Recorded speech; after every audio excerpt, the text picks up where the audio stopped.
We certainly don't like authority, and we don't like to be told what to do. So, Japan wouldn't be the natural place to be, would it?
Sailor Moon and sumo are the base, the main reason why I'm here right now.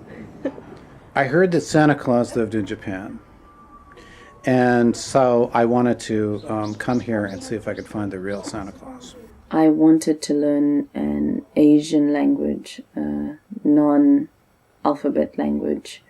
So it was really between China and Japan Japan seemed a lot easier. After having promised my wife, who was just fiancée at that time, that I had a job and she should come back to Australia, and that job fell through, I felt obliged to at least come to Japan for a short time.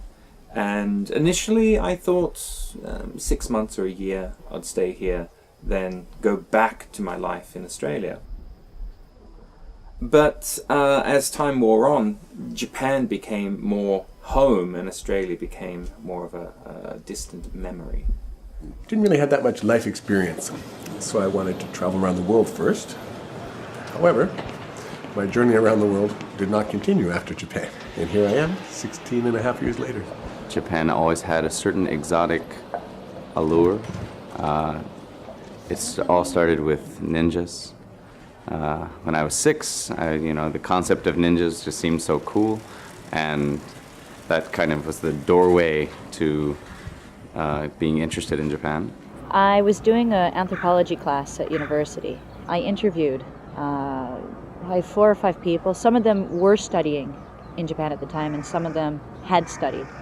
And just listening to their stories, especially the person who studied here in Kyushu, she's showing me these photo albums, and I thought, wow, that looks really fun. So I came to Japan through that international program at first. I was doing Semester at Sea, which is a program done by University of Virginia, and you sail around the world taking classes with different professors on a giant cruise ship. We were supposed to dock in Kobe, and there was the Hanshin earthquake, so the entire port got destroyed, and luckily we were able to dock in Osaka. And after that I went to Kyoto for 2 days and got to wander around Kyoto and Arashiyama and stuff, and was like, wow, okay, it's a place I'd really like to come back to. I suppose it was the idea that there were these really pretty girls that you could meet who were open to make friends with a foreigner who spoke English and get paid to do it, which is mostly true. So I had that idea because David told me. He visited Vancouver, he told me, come to Japan, teach pretty girls, and take pictures and try it. And so I did, and that was 19 years ago. The very first time I came to Japan was about 15 years ago for my previous job. And I came a few times, so slowly this country started to be very interesting to me. And in that period of time I met a Japanese girl, and then we moved to Italy and we lived almost 8 years together.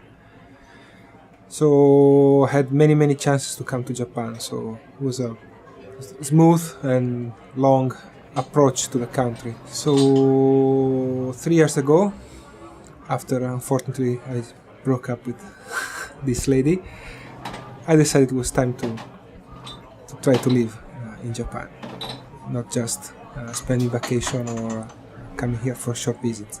I fell in love with a Japanese man and I wanted to be with him. And I was interested in living in another country, so I said, okay, I'm coming. I came here to teach literature and Italian language to a university. In some rather old-fashioned Japanesey English, they say, what is your purpose in coming to Japan? I used to tell the truth. I used to say, well, I was kind of economic refugee. A political refugee. But I always felt that Japanese people felt a little disappointed. I think they hoped that I would say that I deeply respect the finer points of Japanese culture and all that. So I always felt a bit bad. So I thought, well, what can I say that's actually the truth, but will leave them feeling good? And finally, after a decade or so living here, I finally stumbled across the correct answer that satisfied everybody. So I think, what is your purpose in coming to Japan? I said, I have a fetish for long black hair.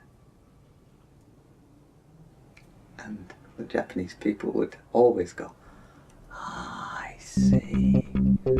Oh no, there's a foreigner in here. It's just going to be a one-year trip, but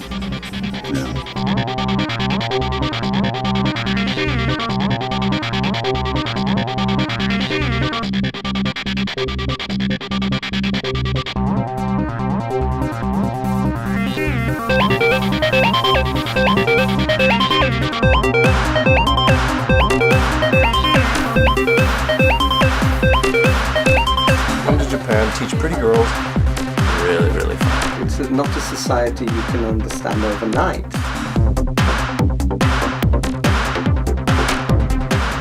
Five years of theoretical studies studied that.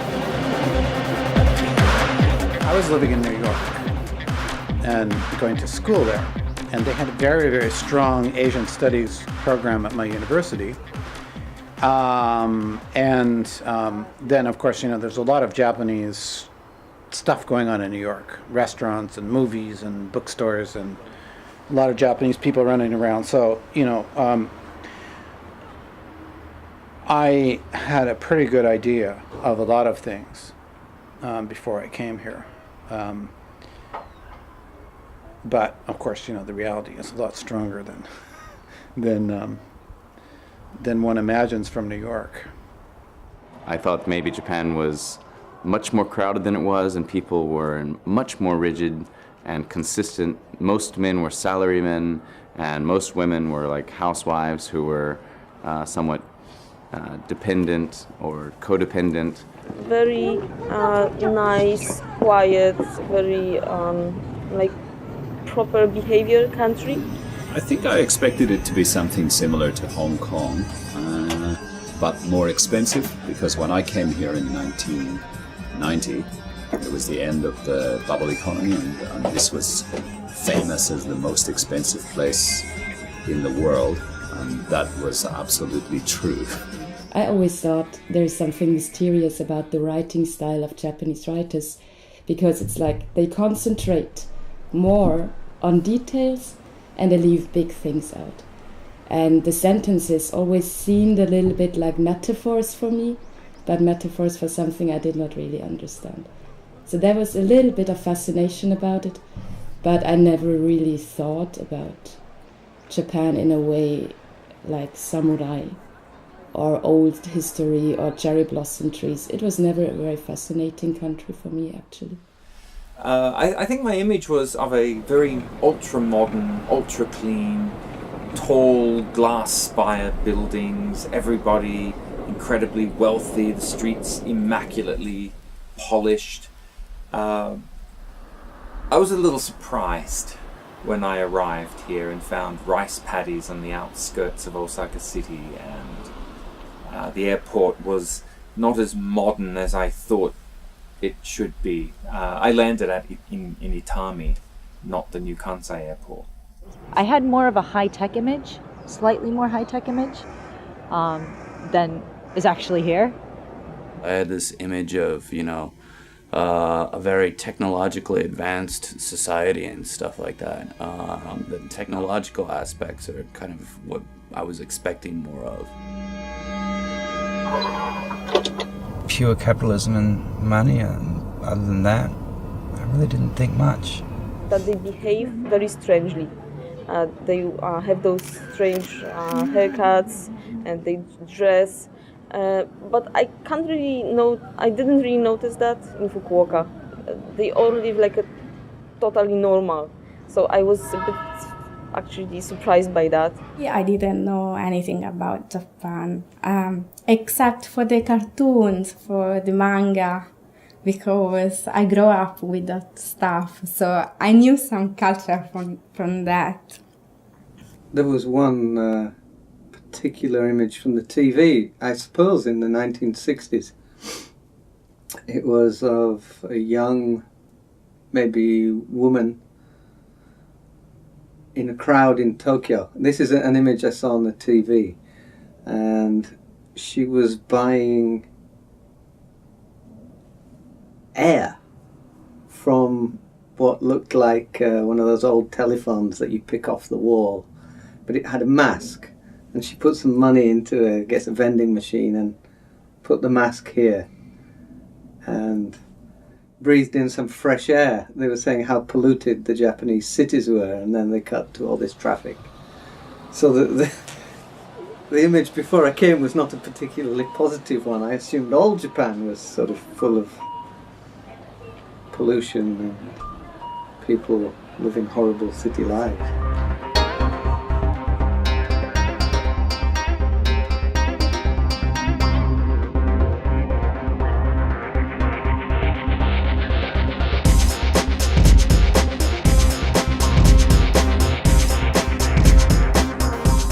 Money handlers at the airport. The way the money changers would fan the money out. Their handling of money was so extraordinarily swift and skillful and artful. It's all about the money. Coming to Japan from the Siberian area, you go between Hokkaido and Honshu, and you go down the coast. And I saw Japan from the sea. It was very, very beautiful. A lot of concrete. I was on the 4th floor, no elevator, going, where's the technology? I'm in this concrete building with cracks in it. We were prepared for the fact that it was going to be hot, and I was prepared for it. But it was so hot and so humid. Just like, oh my gosh, I don't know what to do. My room was small. The houses are all small. The politeness of everybody, the manner of everybody, how clean everything is, and how well they hide things that aren't clean. When my plane arrived, July 1986, in Narita, there were still armoured vehicles on the tarmac. They actually had water cannons, and these were policemen, but they looked like Darth Vader, and it looked very intimidating. So that was quite shocking. I'd never imagined that. Everything was my size. You know, like when I was in the bus and I was trying to hold on to the handrails or something, I didn't have to go on my tiptoes or, you know, hold on to the bar, but I could hold on to the railings comfortably. And the cars all looked like little boxes, and I thought that was really nice. When we came here in 1990, I came to Japan, the bubble economy hadn't quite burst, and so there was money to burn, and all the clubs were busy. The bars were full, and this was a scene for foreign teachers, all different ages, but my first 4 hours in Japan, after 4 hours in Japan, I think, we went to the English-style pub, and I thought, this is so interesting, and everyone was so friendly. There were lots of interesting people and pretty girls and handsome foreign men speaking Japanese to pretty Japanese girls speaking English, and warm and friendly, and I just thought, this is heaven, and maybe I could be someone new, someone different.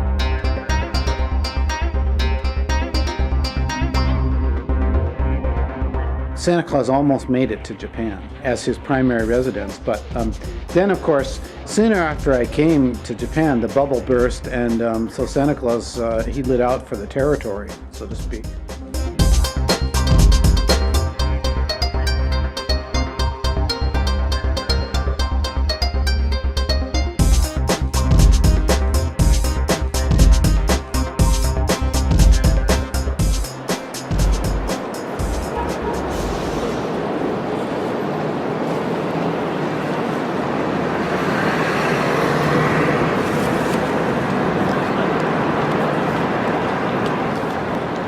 For a foreigner living here, there's as well, there's a certain sense of cloud cuckoo land. I came at 22 and I really never grew up. Japan has the best toys. I love shopping in Tokyo. The compactness is actually really nice. I can ride my bicycle everywhere. My friend, she just left her knapsack at a department store entranceway. Of course it was theirs. You can leave your bicycle unlocked and it may not get stolen. It's quite likely it won't get stolen, but try that in New York. Actually, I caught a guy once. He stole my bicycle. I followed him and trailed him and then dragged him to a police station. He left in 15 minutes and I stayed for 2 hours trying to explain what I'd done. That really sucked. It's easy to live. It's so easy to live here. Just, like, for some reason, more than in America. I think Japan has set a very high standard for me in terms of a lot of things I expect in my life. The Japan in general is very, very clean. The train system didn't fail to impress. When the train says 701, don't hop on the 59 train or the 705 train. Go on the 701 train, because it will be there at 701.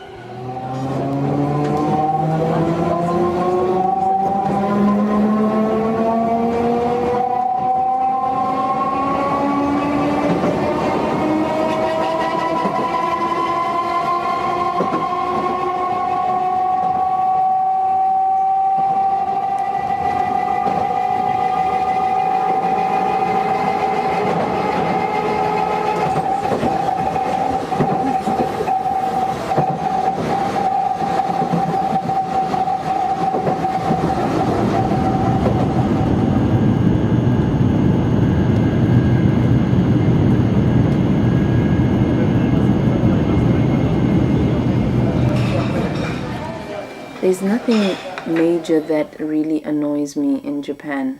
Japan is a fairly easy country to live in, I think. Just how much little, like few major problems you have. Just love everything, the convenience of everything, the way everything's thought out, and their attention to detail is untouchable. It makes everything, I guess you would say, more comfortable. If you're earning Japanese yen and you go into the rest of Asia, it's pretty nice. It's got an incredible maze of hiking trails along the mountains and stuff like that you can get to easily by buses and stuff. And then there's also things that you can do if you've got a car, place and going surfing and kayaking, and sea kayaking or river kayaking. There's, because it's about 75% of the landmass is mountainous, you get some really fast rapids. And then it's also an island, so it's got swell and surf almost all the time. Countryside and nature in general in Japan, the southern islands. And this is the part I love the most. Traveling down to some of the islands down in south of Kyushu, like Tanegashima and Ishigaki-jima. Just insanely beautiful places, and the people are so friendly. It's just like, wow, this would be a great place to live if there was only some jobs.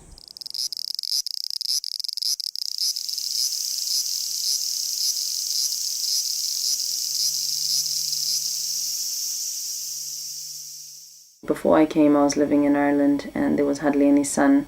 So coming and seeing sun, even in winter, for me, that's good. And it doesn't rain as much. And there are definite seasons. So I'm happy about that. The seasonal changes in Japan, not necessarily just weather, but the way lifestyle changes and the whole array of events changes is really impressive. From a tiny, tiny detail, in someone's house, like the decorations they have out will change by seasons, and of course stores and menus and everything. It just seems much closer to something natural than 24-hour America, where nothing changes. To go back to England, of course, flying through Heathrow. You come into the arrivals hall, and there are policemen with machine guns, submachine guns, whatever, and bulletproof vests, and announcements that your car will be towed away and blown up, and all that stuff, which is just business as usual, everyday behaviour in 21st century Britain, and I suspect much of the Western world. You just don't feel that here at all. There's little sense of potential global crisis. In a supermarket in Japan, all you need is just somebody to tell you which aisle, but they will run to the place with you and they will show you the item. So I was out of Japan and I was traveling and I needed cereal and milk. So I went and I asked the shop assistant, I was like, where's the long life milk and where's the cereal? So it's like, oh, cereal is in that aisle and I don't know where the long life milk is. And he just turned around and continued packing the shelves. So I literally just burst out laughing because of the contrast, and I was like, yeah. Oh, another fabulous thing in Japan is nobi hodai, all you can drink.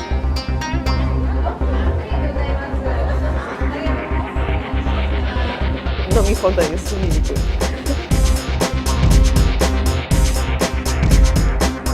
Like the temple gardens, so when you get a chance to go over there and see them, very peaceful. It's kind of peaceful.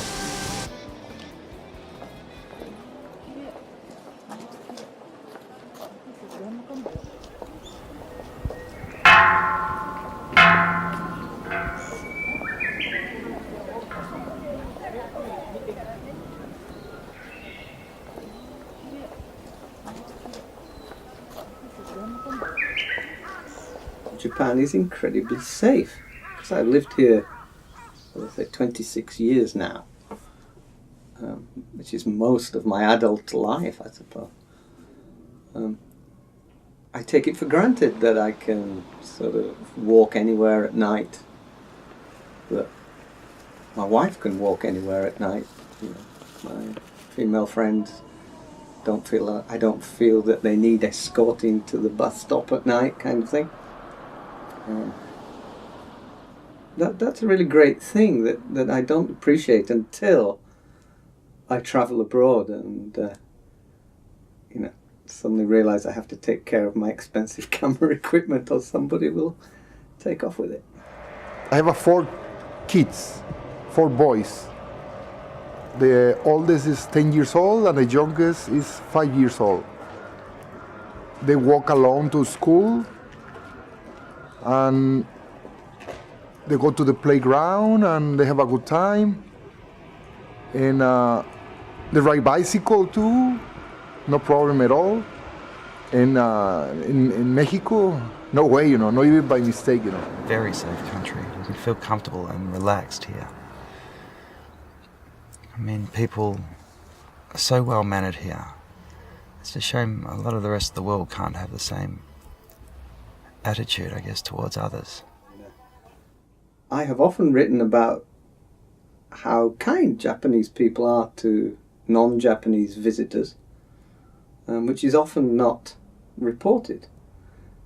You get the instances of sort of racist behaviour, which often is reported, I think, and certainly exists, of course, but generally I've been treated very kindly.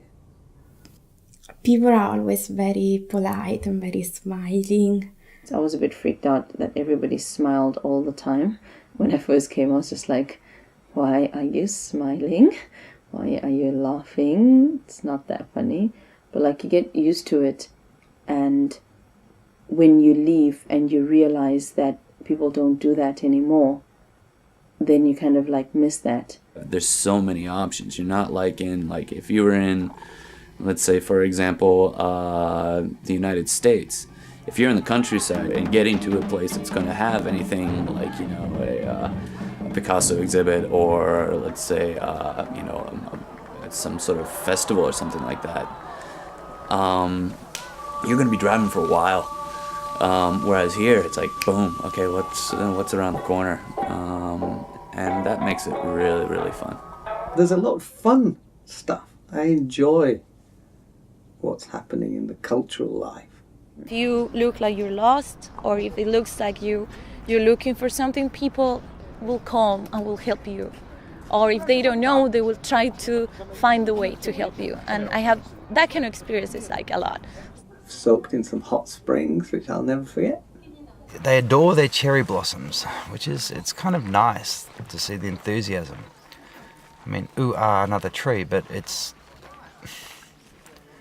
on a scale of it all. It is quite pretty, and people get together. It's a good excuse for them to get together, and everyone seems happy, which is nice to see. We're invited to join this group of salarymen, and later some of the businesswomen came and worked with them, showed up.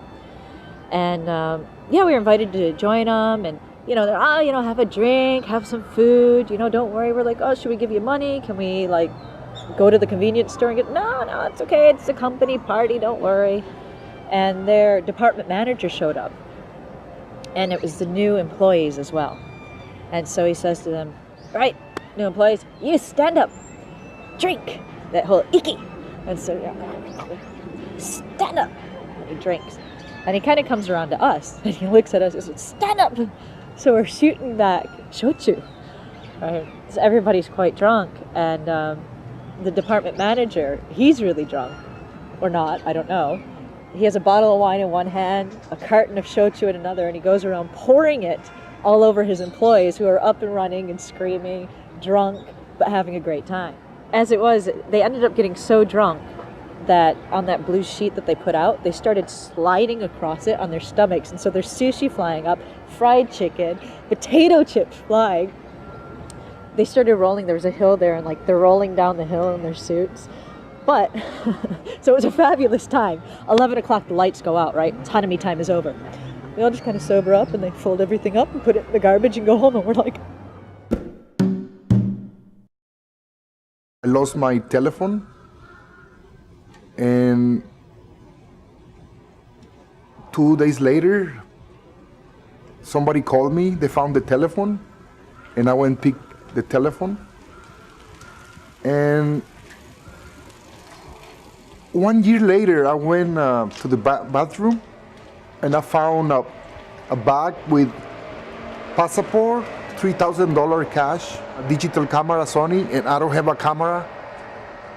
I really need a camera now.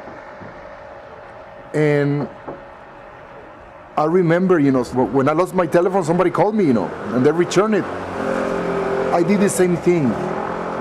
If I'm in my country, maybe I'm gonna keep that money. I'm not sure, but here they teach me the different way. There's an extraordinary sense of democracy here, in the sense that everyone gets access to the rest of the society.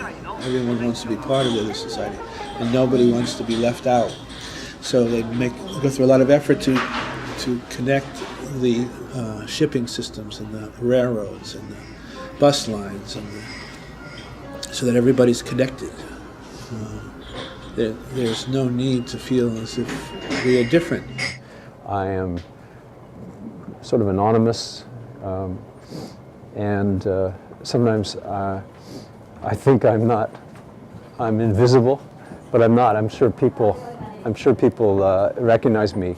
Sometimes being a foreigner in Japan gives you some advantages, because there's a curiosity toward the foreigner, so you're always very welcome to show your picture or be part of some event, because people want to know something coming from outside. As foreigners, we are cut a lot of slack, I think, especially if you're white. If you're a guy from Bangladesh working in a factory in Osaka, I'm sure it doesn't quite apply the same way.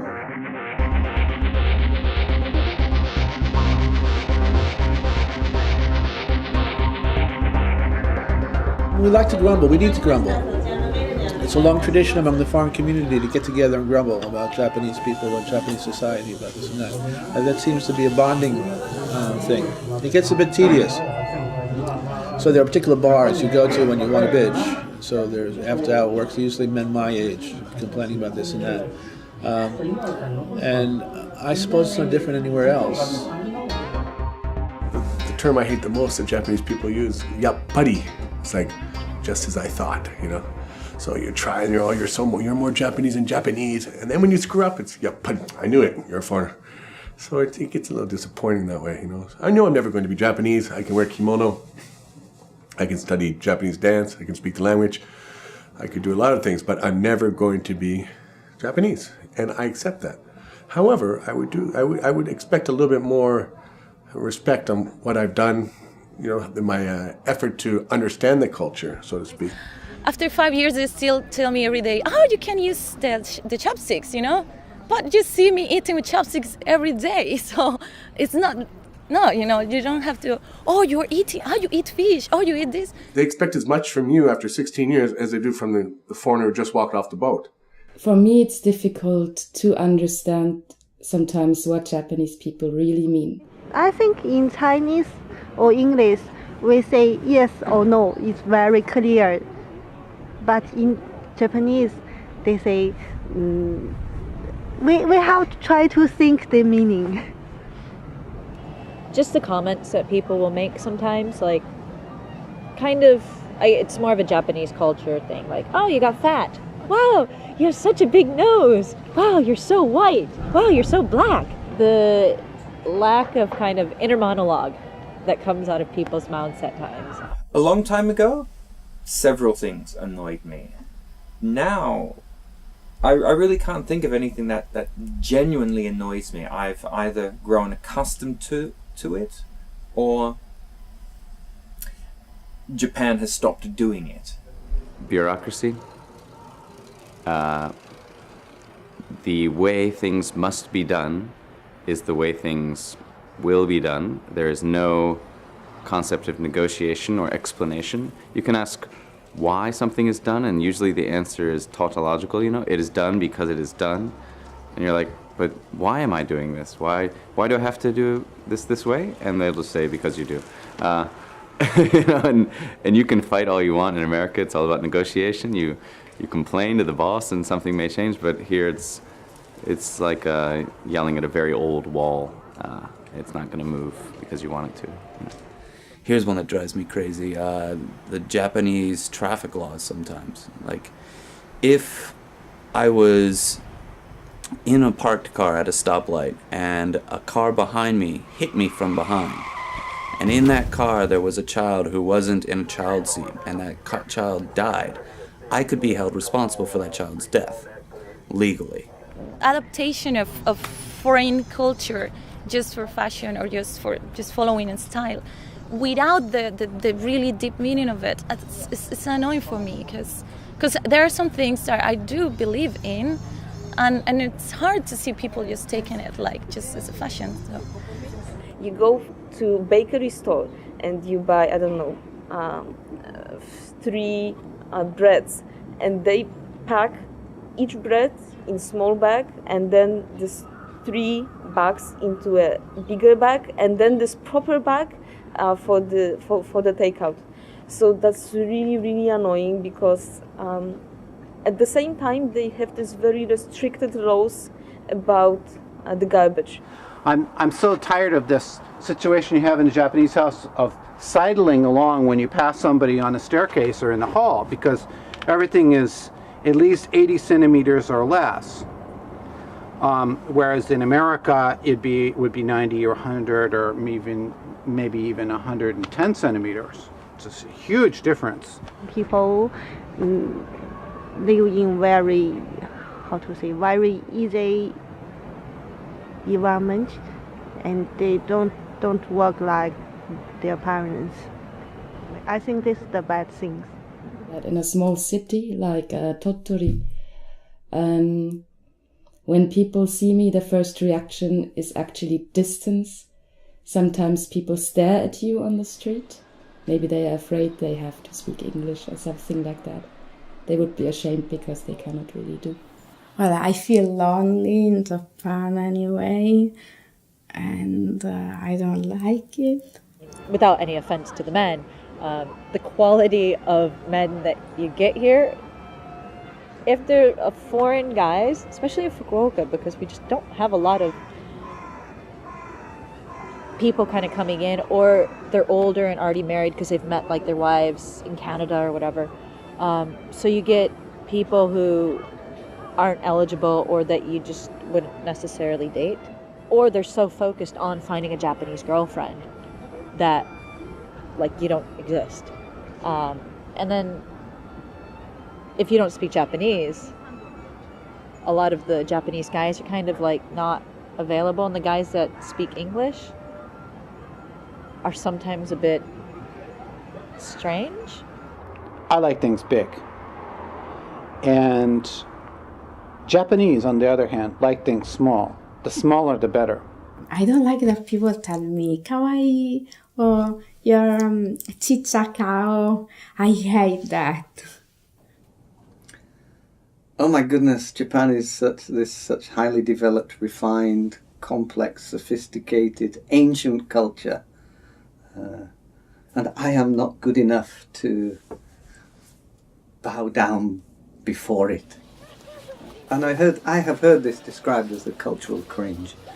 Yeah, I've seen it. I've seen people, particularly people who come interested in studying things like tea ceremony, ikebana, any kind of the particularly rarefied high art. I understand why you might feel that way. I understand it can be very intimidating, actually. I've been in the presence of people interviewing, for example, there's a very fearsome, actually rather unpleasant character who was very snobbish and very prepared to use his heritage and power, and seemed to delight in making people feel uncomfortable about that.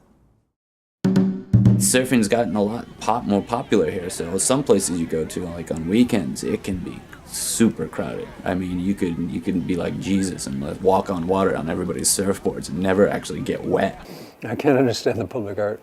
There's public artists that they seem to the bureaucrats in City Hall seem to decide what art is chosen for the public space, and I think it's very expensive. It's really terrible art. And I saw one in Osaka that I've seen in Kyoto. Same artist. Shops opening at 11 o'clock. A little bit annoying. But, you know, I don't get up very early anymore, so that doesn't really affect me very much. こちらはリサイクルの稲葉でございます。 I've read about other people having bad experiences here. I think every year in about January, February is a bad experience, and I always say the same thing. Next year I'll spend winter elsewhere. I get in my room and it'd be freezing cold. It was December. It was 0 degrees perhaps some nights. Some nights there was snow, and there was a little electric heater, and I'd huddle in front of that, and then I'd jump into bed, and meanwhile, just a room or two away from me, behind the paper door, was David with the girl he was with that night. I was lonely and I was miserably cold and thinking, why did I leave my ex-girlfriend in Vancouver? I went to the supermarket and I was going out always with empty bag because I didn't know what to buy. I've worn my shoes in the wrong place a lot of times. Nothing really bad has happened to me. Sometimes I have a lot of problems with paperwork because it's hard for me just even studying or trying to translate in every kanji in a big contract is impossible. Not being able to read things. In a sentence of Japanese characters, if you don't know one, then you cannot understand the sentence. Once I thought I was buying a body lotion. Instead, it was something to drink. So if I was putting on my body, I was going to sleep. Very sticky.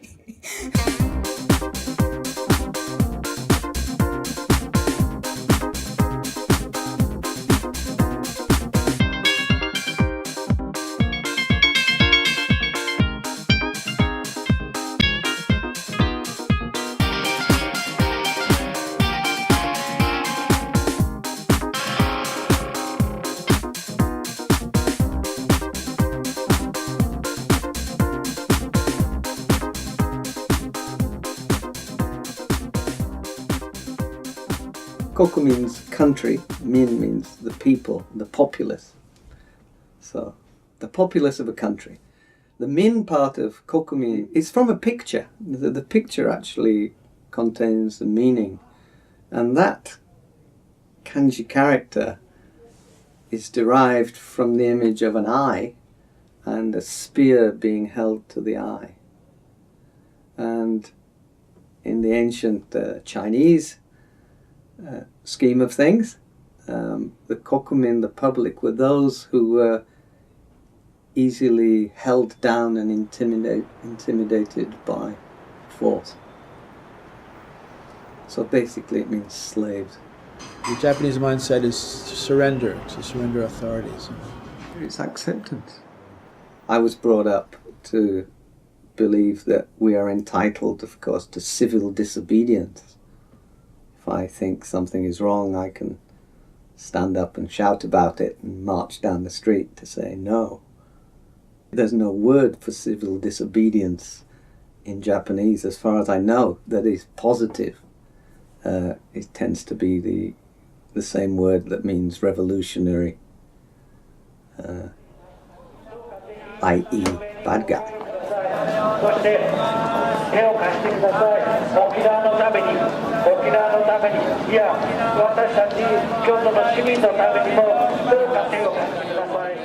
Our culture, most people struggle to find out who they are.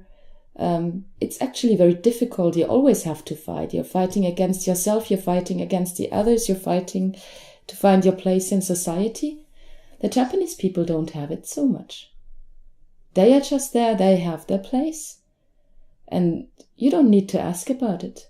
They accept. So this sounds actually pretty peaceful to me. Because of these things, you might feel very secure. You might feel very safe, like being the part of a group. You can know what the other people want to do. You can understand the other people. So you will not have a problem, so much of an identity problem maybe. One Japanese person explained it to me. She said that this is a culture of shame. And people are coerced into behaving in certain ways with the threat of being shamed. That's one of the techniques the police use, is if someone's arrested or caught doing something, the first thing they will do, they'll call family and they'll call employers and say, we've arrested your chief manager for stealing underwear or something. And they use the shame, the communal group shaming. The legal system here, once you're actually caught breaking the law on suspicion of something, I think conviction rates are like 96%, something like that. Basically, once you're arrested, you're going down. So it's actually in your interest to say, yes, I did it, but I realize I was wrong. I've reflected. Please treat me kindly. There are very, very big issues in Japan too. We can talk, agriculture is a big problem, the fishing is a big problem, some diplomatic problems here with other Asian countries. So many things that people need to care of, discuss and let's do something and let's change it. And I don't see that happening. I certainly don't trust the Japanese media, mainstream media, TV in particular. There's very little critical media here, unfortunately. Journalistic practices that we have in the West. There's something that looks a bit like it, but it's not a free press. Now, what's happening with bloggers, I don't know. I haven't really heard of any Japanese bloggers who are sort of telling it like it is. Yet. I would hope that something good emerges in that arena. There's no reason why it shouldn't, of course, except there's not really a tradition of it yet. There's something here called the Kisha Club system. And what it is, the newspapers all send their representatives to the government office, and the government makes its statements. It's already pre-prepared statements to the journalists, who then go back home and file their stories with the newspapers. I mean, everyone knows there's a massive problem in this country with discrimination against, let's say, Japanese-born Koreans, Baraka people, to some degree foreigners. But that's hardly touched on in mainstream media. TV is especially bad. It's just sort of lowest common denominator entertainment.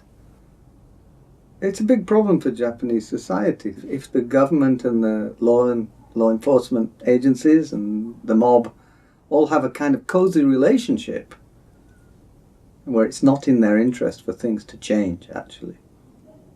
The only way things really could move forward is through an independent, critical press.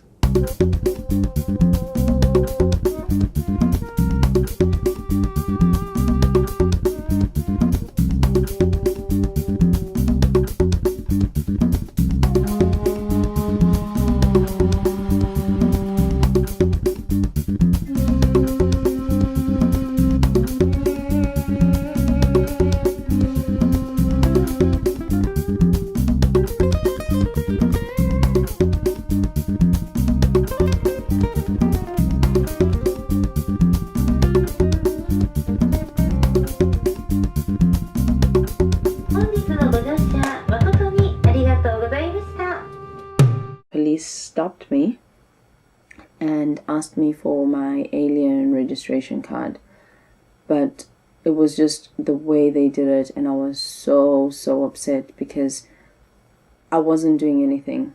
And I even said that because I did kind of tell them off. I was just like, look, you can't stop me just because I look different. And they're like, well, the Japanese law says that, and if we came to your country, the police in your country would do the same. And I said, no, in my country that is illegal.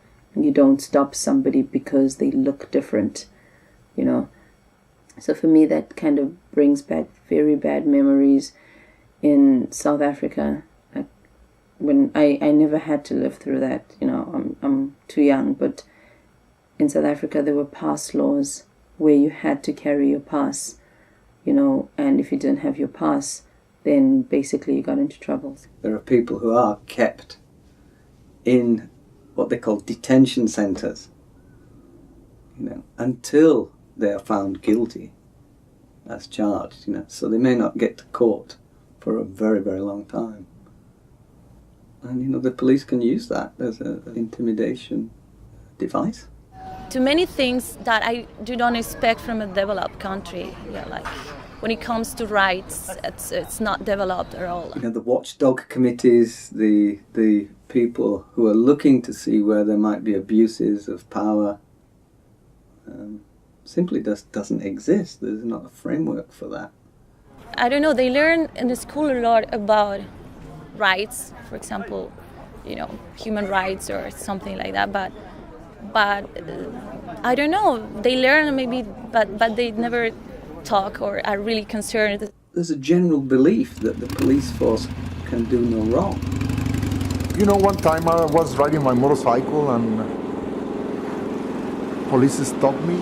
They was waiting for speeding people, and they told me it's a sign over there. And if that sign in Mexico, I understood, you know, that sign no more color already, it kind of rust. But here in Japan, it's very hard to see signs like that, you know. And I went later, like 2-3 weeks later, and they was doing the same thing. So they're doing business over there, you know. I'm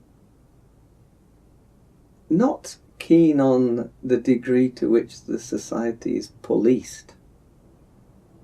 It's verging on the fascist, out of control, dictator style law enforcement organization. And in the beginning I was impressed about the police, you know, nice uniform and nice cars, and I thought it was everything straight. But I find out exists something a little bit crooked. I knew the word racism. I didn't know what racism was until I came to Japan, and then actually, I guess, felt the hate myself in a lot of ways towards myself. Sometimes the Italian friends tend to say, Japanese are, what's the word, racist.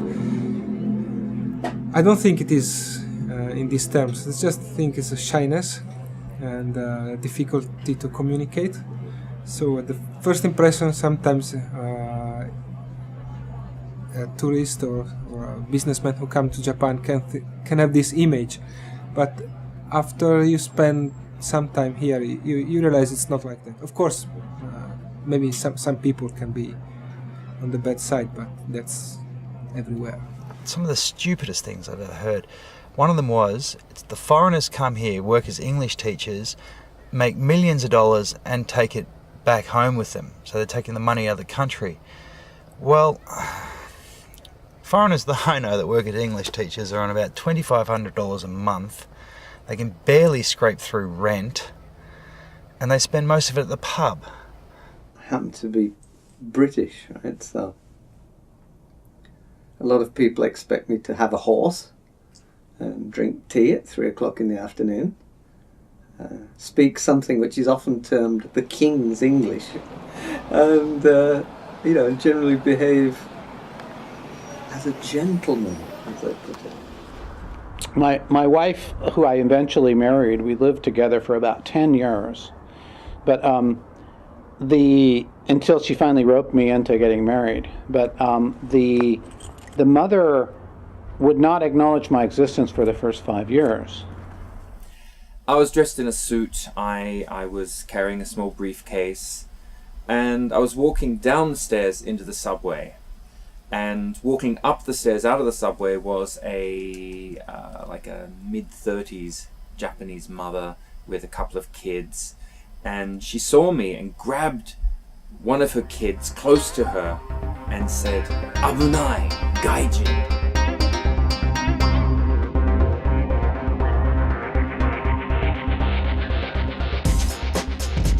There's not so much idea about what's going on abroad. Like people are not very well informed about the situation in the world. Like with any other foreigner, you can talk about pretty much everything, or you can have an opinion about things.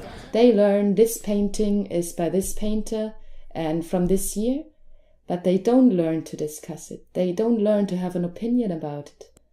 I do have Japanese friends who like to discuss, but there are very few and they're not the average. I know a lot of Japanese teachers who would like to implement educational ideas, classroom techniques that they've picked up from the West and can't, because the Ministry of Education is still obsessed with this studying to pass tests. They pay lip service to promoting conversational English, but it's not real. From elementary school, going through high school, and people in university, there is like a lot of ideas that I think are not in proper order for a developed country. I think Japan has become a little bit more open and welcoming of foreigners. I wouldn't say it's welcoming with open arms yet, but I wish it was this easy when I came here. There seems to be a much more generalized acceptance of the fact that there are foreigners around. And when I first came, of course I was in a very rural community, but everyone would say, gaijin da, gaijin da. You know, there goes a gaijin, there goes a foreigner. And it wasn't limited to just the countryside. It would happen here in Kyoto, a big city. And it hardly happens these days. These days, more often than not, a Japanese person will start a conversation in Japanese rather than English. English speaking has got a lot better. When I came here, nobody could speak English, but now it's not uncommon to find good English speakers all over the place. I'm not saying that's because of my work, but you know.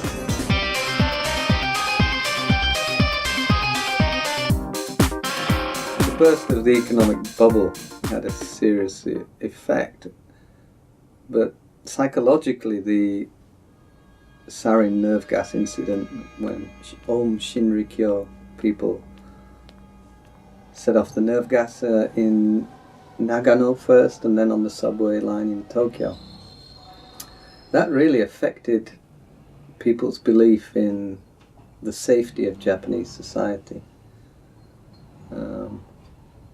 I don't think that can be overemphasized, actually. We had no convenience stores when I came here. There was no ice cream when I came here to speak of. There was no real bread to speak of. It's illegal now to be even a member of a gangster group. So that legislation actually really took a lot of power away from the gangsters, because they could no longer operate in public. When I first came to Japan and first came to Kyoto as well, they were very publicly present, the gangsters.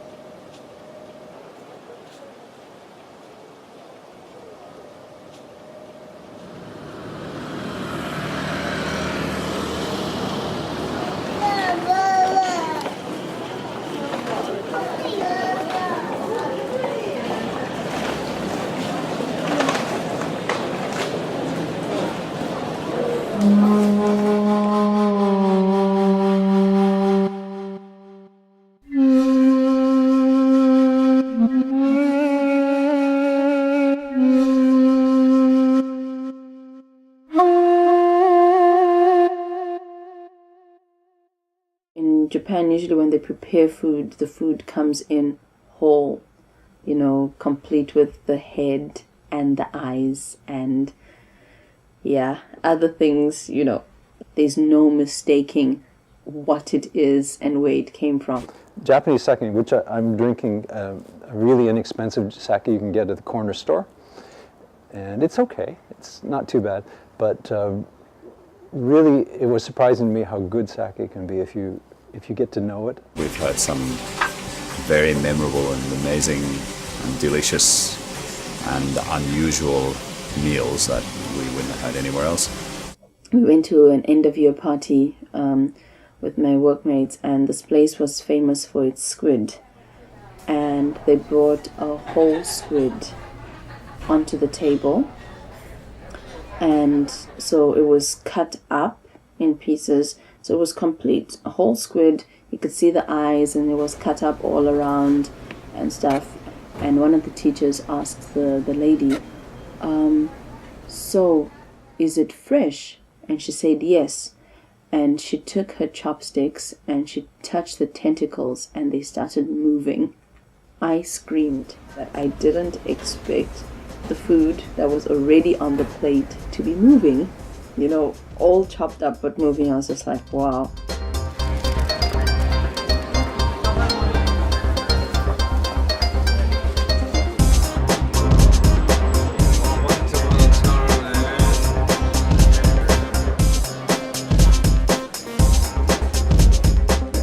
Very well. I like that. I like the sophistication of the cuisine.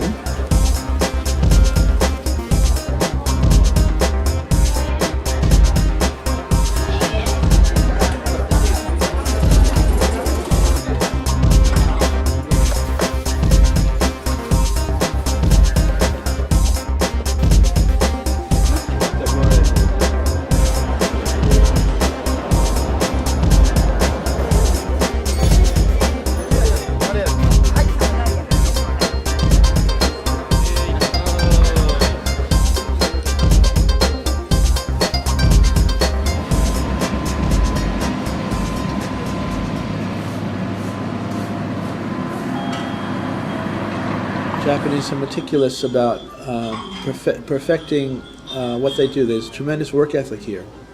And so they create a world in which work is sufficient and things go well. Usually in Colombia, for one experiment, you have, for example, 2 plates.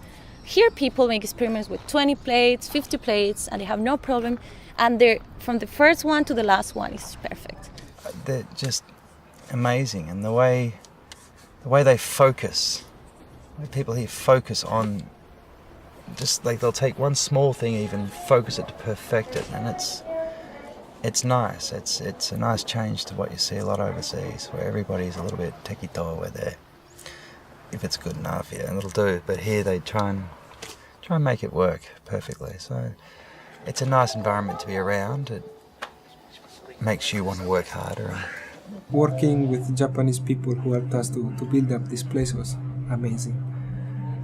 It was a great experience of everything was so fast, so precise, so efficient. I really missed in Italy when I used to work there. In my image before, I think Japanese work very hard, but in fact, not so. The entertainment industry is very different here. It's all about the customer, and it's not about getting tips. Coming from North America, you do something because you tip her. Better service. She's a big tipper. Smile a little more. Here it's just, when you're hired to do something, you make sure the customer goes home happy.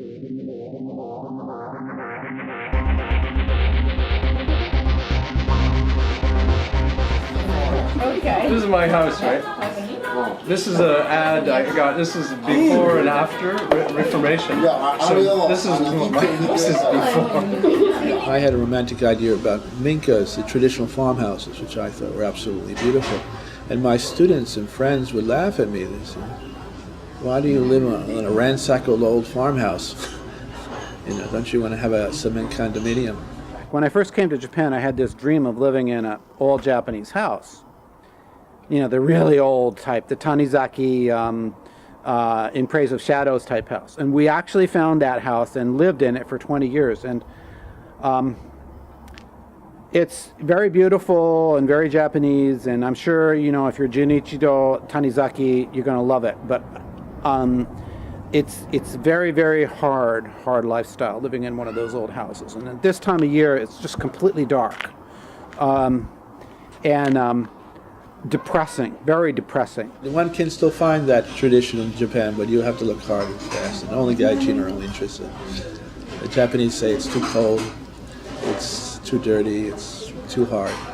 Still there are many, but Kyoto, after the war, Kyoto was almost entirely made up of wooden houses. The Japanese embrace their past, they respect it, they love it, but they don't understand how to preserve it, in the sense that perhaps the Europeans would preserve their central downtown area to have a consistent architectural theme. The traditional old Japanese buildings are made of wood, and until now most of them just burned down or fell down during an earthquake. So these concrete buildings make sense. They are very stable against earthquakes, so almost nothing can happen. They are ugly, but they are safe. I'm standing in an old street in Nishijin in Kyoto. Narrow streets with old houses. The house I'm standing in front of is about 80 years old, maybe older, and almost identical to the house that was next door until a few months ago it was torn down. This is a photograph of the house next door from this point on. I tried to buy this house that was torn down next door, and last year in the early spring I couldn't get the loan, and it broke my heart. The owner wanted to sell the property.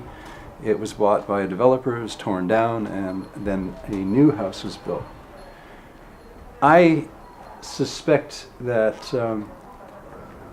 the new house will be gone in the future, and this old house behind me may still be standing if somebody buys it and preserves it. So what I wanted to do, my dream was to buy a traditional Kyoto machiya.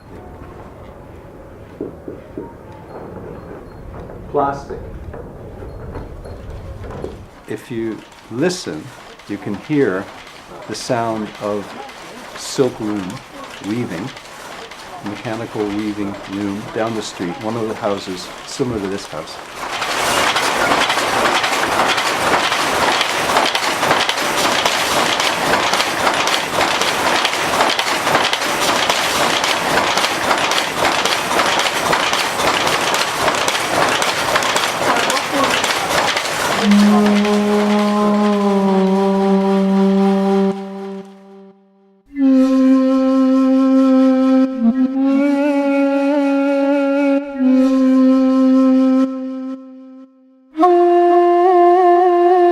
I don't know any foreigners here that work as English teachers. I know one that's doing well, one.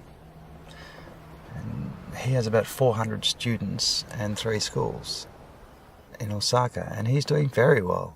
But he worked very hard to get to that level. Whereas a lot of these others complain about how these schools like Nova and so forth, but to get to any level like that, you have to work hard. You cannot sit on your ass and expect it to happen for you. And I don't know why a lot of these people here seem to get bitter by the fact that it doesn't work for them. You know, we live in a city with 1,600 temples, 400 shrines, 17 UNESCO World Heritage Sites. That's just Kyoto. One of the things I found, though, when I was living in the temple is that I missed a feminine principle. It was very stoic. In Japan, all the gods are male, all the deities are male. And they have one who's Keno, who's the one for grace and love, but that's actually a transvestite. It's a male god from India that they've added breasts and include babies sometimes. So it was really, I missed the Mary aspect of theology. I missed the warmth. So I said, well, basically I need a woman, and found one, made 2 babies, and I've been here ever since. The details when you do tea ceremony, like your hand has to wave in a certain fashion, and you have to bow so many times, and you have to do it in a certain fashion. So every small movement has a very specific way in which you should do it. So, yeah, That's quite fun. Very typical Japanese. Dun, dun, dun, straight, yeah. There's a sense of looking for a way to recognize your difference in very specific patterns. Every prefecture has to have its special food, its special landmark, and everyone in Japan will refer to those specific things. So everybody in Kyoto knows those special temples, and it's polite when somebody's from Kyoto to ask about those specific temples and about specific Kyoto dialectical phrases. And you don't want to embarrass anybody by asking them about a temple they might not have seen or heard of. We go through a lot of trouble here in Japan. I'm not trying to get anybody embarrassed. People are generally considerate of other people and people try not to bother each other. They make an effort to do that, and there's not much aggression really, and I think that's nice. Owning an establishment, I don't have to have the, top security of the world. I have a little latch on my door, which I know no one's going to break it down and bust in. And I mean, even my establishment, we don't have a bouncer. My wife is, 5'4", pretty tough, but not as tough as a 6'4", 280-pound bouncer would be. So that's one reason why a lot of the places in Kyoto, especially, are by introduction only for security reasons, not so snobby reasons. We don't accept credit card here. We know the person. We send a bill in the mail. We know they're going to pay it back. If they don't, the person who gave them the introduction will be responsible. Ichigensa no kotowari is what they call it. First-time visitors are refused. I think Japan has affected how I think and act much more probably than I recognize. At home I told to my parents, you are too aggressive, I cannot stand you. Then I went to Bologna and I found the same. So I thought, okay, it's not just my parents aggressive, all the Italians are like that. I do find Westerners obnoxiously loud and ridiculously self-centered. I love my life here. I really love my life here. I think coming to Japan was the best decision I could have made at that time in my life. I have a friend who said, Japan been good to me. And I would just have to echo that. That would be how I would summarize my experience here. Japan been good to me. Although we survive and we function perfectly in our daily lives, there's this vast undercurrent of activity that we will never know what is happening.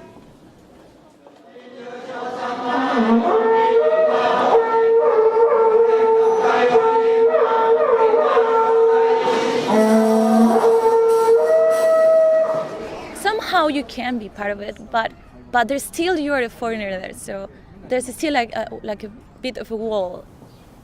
Some non-Japanese people here can't stand that. They leave because of that, I think. They need to know what's going on and have some grasp of the deeper parts of society. And when they realize that they're not going to get that, then it's time to leave.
not sure.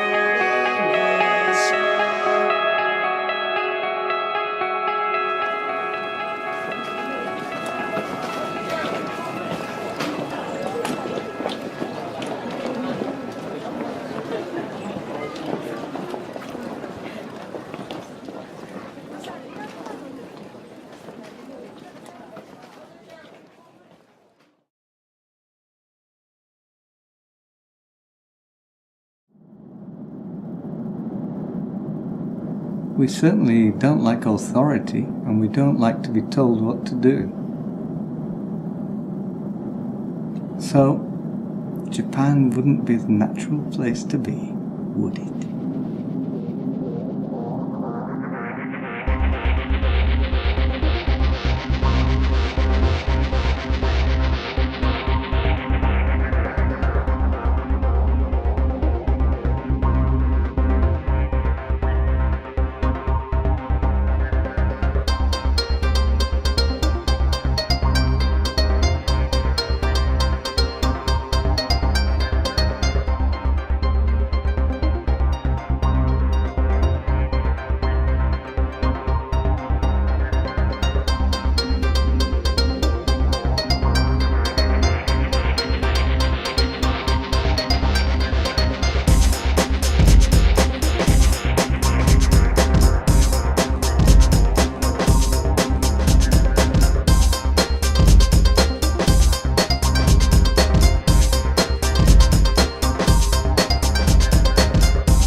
Sailor Moon and sumo are the base, the main reason why I'm here right now. I heard that Santa Claus lived in Japan, and so I wanted to come here and see if I could find the real Santa Claus. I wanted to learn an Asian language, non-alphabet language. So it was really between China and Japan seemed a lot easier. After having promised my wife, who was just fiancée at that time, that I had a job and she should come back to Australia, and that job fell through, I felt ago, after unfortunately I broke up with this lady, I decided it was time to try to live in Japan, not just spending vacation or coming here for short visits. I fell in love with a Japanese man and I wanted to be with him. And I was interested in living in another country, so I said, okay, I'm coming. I came here to teach literature and Italian language to a university. In some rather old-fashioned Japanesey English, they say, what is your purpose in coming to Japan? I used to tell the truth. I used to say, well, I was kind of economic refugee. A political refugee. But I always felt that Japanese people felt a little disappointed. I think they hoped that I would say that I deeply respect the finer points of Japanese culture and all that. So I always felt a bit bad. So I thought, well, what can I say that's actually the truth, but will leave them feeling good? And finally, after a decade or so living here, I finally stumbled across the correct answer that satisfied everybody. So I said, what is your purpose in coming to Japan? I said, I have a fetish for long black hair. And the Japanese people would always go, I see. Oh no, there's a foreigner in here. It's just going to be a one-year trip, but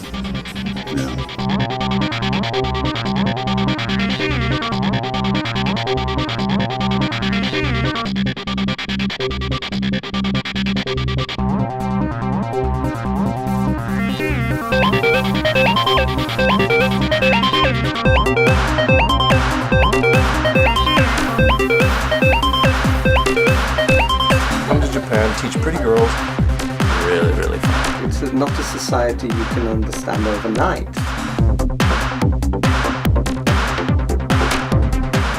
Five years of theoretical studies studied that. I was living in New York and going to school there, and they had a very, very strong Asian studies program at my university. Then, of course, there's a lot of Japanese stuff going on in New York, restaurants and movies and bookstores and a lot of Japanese people running around. So, I had obliged to at least come to Japan for a short time. And initially I thought 6 months or a year I'd stay here, then go back to my life in Australia. But as time wore on, Japan became more home and Australia became more of a distant memory. Didn't really have that much life experience, so I wanted to travel around the world first. However, my journey around the world did not continue after Japan, and here I am, 16 and a half years later. Japan always had a certain exotic allure. It all started with ninjas. When I was 6, the concept of ninjas just seemed so cool, and that kind of was the doorway to being interested in Japan. I was doing an anthropology class at university. I interviewed 4 or 5 people. Some of them were studying in Japan at the time, and some of them had studied. And just listening to their stories, especially the person who studied here in Kyushu, she's showing me these photo albums, and I thought, wow, that looks really fun. So I came to Japan through that international program at first. I was doing semester at sea, which is a program done by University of Virginia. And you sail around the world taking classes with different professors on a giant cruise ship. We were supposed to dock in Kobe, and there was the Hanshin earthquake. So the entire port got destroyed. And luckily we were able to dock in Osaka. And after that I went to Kyoto for 2 days and got to wander around Kyoto and Arashiyama and stuff, and was like, wow, okay.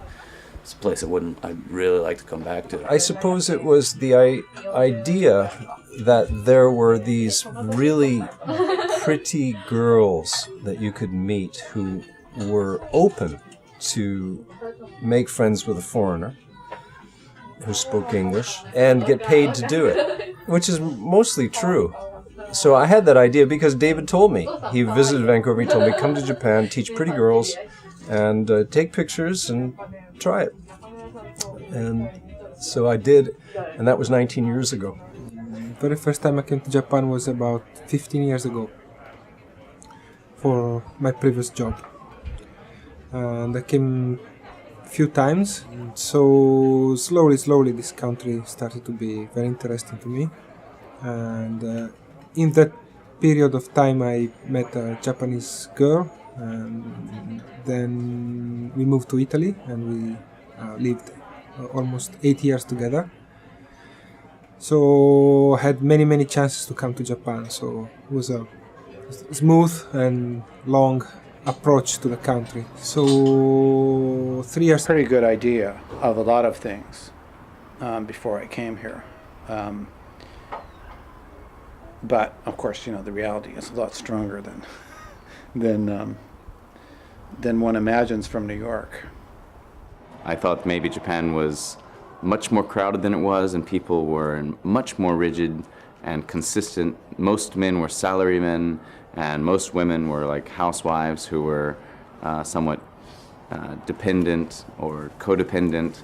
Very nice, quiet, very like proper behavior country. I think I expected it to be something similar to Hong Kong, but more expensive, because when I came here in 1990, it was the end of the bubble economy, and this was famous as the most expensive place in the world, and that was absolutely true. I always thought there's something mysterious about the writing style of Japanese writers, because it's like they concentrate more on details and they leave big things out. And the sentences always seemed a little bit like metaphors for me, but metaphors for something I did not really understand. So there was a little bit of fascination about it, but I never really thought about Japan in a way like samurai or old history or cherry blossom trees. It was never a very fascinating country for me, actually. I think my image was of a very ultra-modern, ultra-clean, tall, glass-spired buildings, everybody incredibly wealthy, the streets immaculately polished. I was a little surprised when I arrived here and found rice paddies on the outskirts of Osaka City, and the airport was not as modern as I thought it should be. I landed in Itami, not the new Kansai airport. I had more of a high-tech image, slightly more high-tech image, than is actually here. I had this image of, a very technologically advanced society and stuff like that. The technological aspects are kind of what I was expecting more of. Pure capitalism and money, and other than that, I really didn't think much. That they behave very strangely. They have those strange haircuts and they dress. But I didn't really notice that in Fukuoka. They all live like a totally normal. So I was a bit actually surprised by that. Yeah, I didn't know anything about Japan, except for the cartoons, for the manga, because I grew up with that stuff. So I knew some culture from that. There was one particular image from the TV, I suppose in the 1960s. It was of a young, maybe woman in a crowd in Tokyo. This is an image I saw on the TV, and she was buying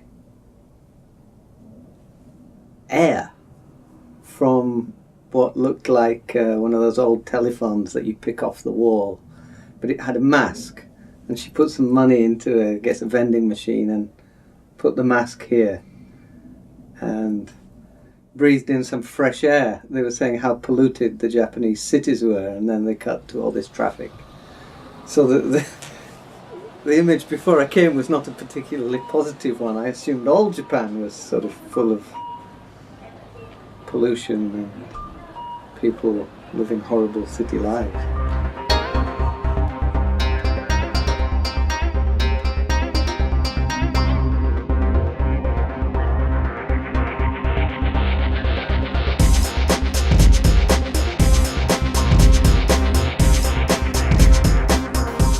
Money handlers at the airport. The way the money changers would fan the money out. Their handling of money was so extraordinarily swift and skillful and artful. It's all about the money. Coming to Japan from the Siberian area, you go between Hokkaido and Honshu, and you go down the coast. And I saw Japan from the sea. It was very, very beautiful. A lot of concrete. I was on the 4th floor, no elevator, going, where's the technology? I'm in this concrete building with cracks in it. We were prepared for the fact that it was going to be hot, and I was prepared for it. but it was so hot and so humid. Just like, oh my gosh, I don't know what to do. My room was small. The houses are all small. The politeness of everybody, the manner of everybody, how clean everything is and how well they hide things that aren't clean. When my plane arrived, July 1986, in Narita, there were still armoured vehicles on the tarmac.